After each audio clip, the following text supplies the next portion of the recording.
Okay, so in this video, I'm just going to show you how to run a partial correlation. So when you look at semi and partial correlations, in essence, what you're doing is saying, I'm going to run the correlations between these variables, but I believe that one of these variables has influencing the relationship. So I'm going to move the screen up here so you can see this. We're going to go here to analyze. We're going to go down to correlate, and you're going to select partial.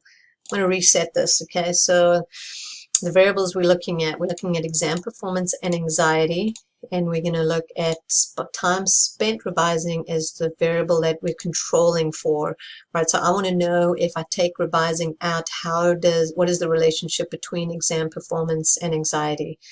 So if you go here to options, if you select zero order correlations, then you are in essence saying, I'm going to run a correlation table with all of the variables without controlling for, in this instance, revising time.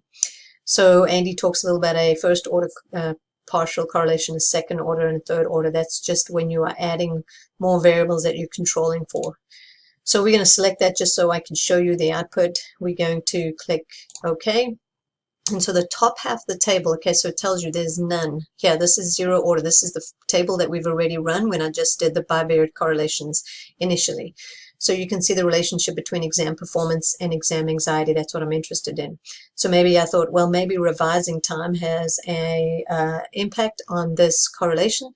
So my first order of partial correlation here, time spent revising, is controlled for.